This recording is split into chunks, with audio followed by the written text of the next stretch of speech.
Welcome to Kavitha recipe Tamil. இன்னைக்கு பார்க்க போகிற ரெசிபி ஒரு தக்காளி சட்னி. இப்படி ஒரு முறை செஞ்சு பாருங்க, ரொம்பவே நல்லா இருக்கும். இந்த மாதிரி செஞ்சு சாப்பிட்றப்ப 10 இட்லி கூட உடனே காலி ஆயிரும். இது எப்படி செய்யலாங்கிறத பார்க்கலாம் வாங்க.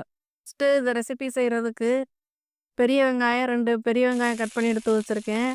தக்காளி சின்னதாக 2 தக்காளி, வரமிளகா 2, கருவேப்பிலை, தேங்காய் நல்லா இந்த மாதிரி கட் பண்ணி இந்த மாதிரி எடுத்து வச்சுருக்கேன். தேங்காய், இது கூடவே கடலைப்பருப்பு 1 ஸ்பூன், உளுந்தம்பருப்பு 1 ஸ்பூன்.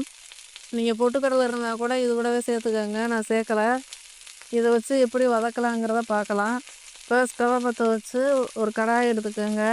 கடாய் நல்லா சூடானதுக்கு பின்னாடி தேவைக்கேற்ற மாதிரி எண்ணெய் சேர்த்துருக்கேன். எண்ணெயும் நீங்கள் எந்த எண்ணெய் வேணாலும் சேர்த்துக்கோங்க. நல்லா சூடானதுக்கு பின்னாடி இப்போ கடலைப்பருப்பு, உளுந்தம்பருப்பு 2மே ஒன்றாவே சேர்த்து நல்லா பொன்னிறமாக வரந்தோட்டிக்கு நல்லா வறுத்துக்கோங்க. இப்போ வரமிளகாதையும் சேர்க்க போகிறேன் இது கூட.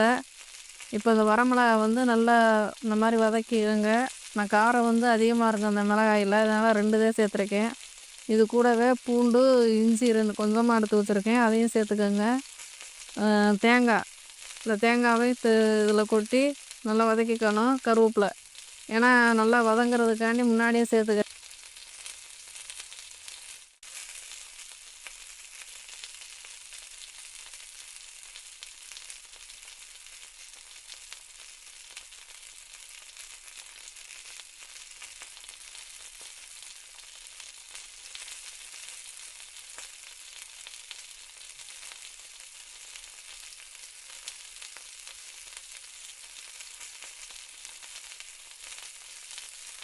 அதுக்கடுத்து வெங்காயம் இது கூடவே சேர்த்துட்டு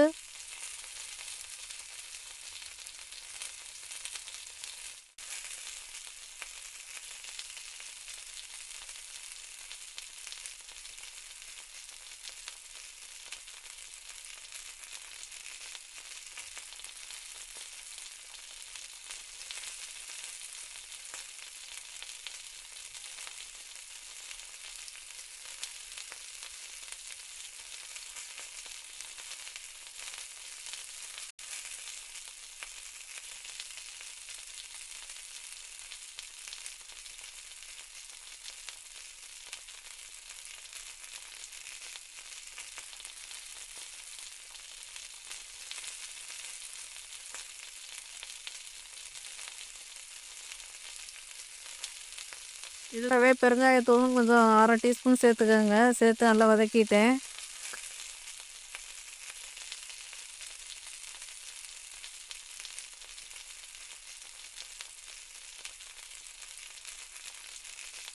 தக்காளியும் சேர்த்து நல்லா கல் உப்பு போட்டு நல்லா கண்ணாடி பக்குவத்துக்கு வரணும், அந்தளவுக்கு நல்லா வதக்கிக்கோங்க.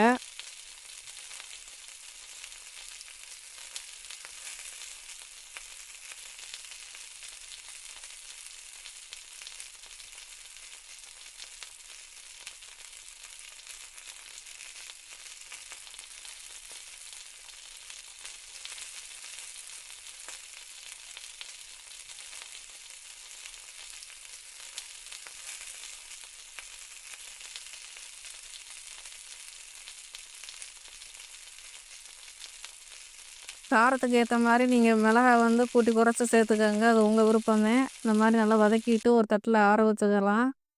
இப்போ இதை மிக்ஸி ஜாரில் அரைச்சி காட்டுறேன். ரொம்ப குறப்பாகவும் இல்லாமல் நைஸாகவும் இல்லாமல் இந்த பக்குவத்துக்கு அரைச்சிருக்கு. இப்போ இதை தண்ணி கூட்டி குறைச்சி சேர்த்துக்கிறது உங்கள் விருப்பம். இப்போ இந்த அளவுக்கு நான் சேர்த்துருக்கேன், கெட்டி சட்னி மாதிரி. இப்போ இதை அதே பாத்திரத்தில் தாளித்து கொட்டிக்கிடலாம். இப்போ 1 ஸ்பூன் எண்ணெய் விட்டு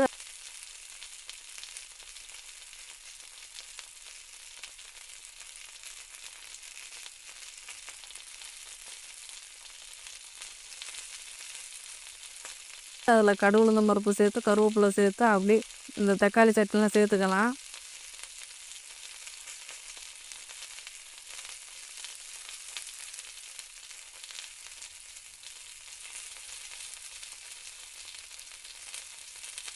இப்போ ஒரு அருமையான தக்காளி சட்னி ரெடி ஆயிடுச்சு. இது எல்லா டிஃபன்களுக்கும் ரொம்பவே சுவையாக இருக்கும். நீங்களும் இந்த மாதிரி ஒரு முறை செஞ்சு பார்த்துட்டு எப்படி இருக்குன்னு சொல்லுங்கள். பிடிச்சிருந்தா லைக் பண்ணி ஷேர் பண்ணுங்கள். மறக்காமல் சப்ஸ்கிரைப் பண்ணிடுங்க.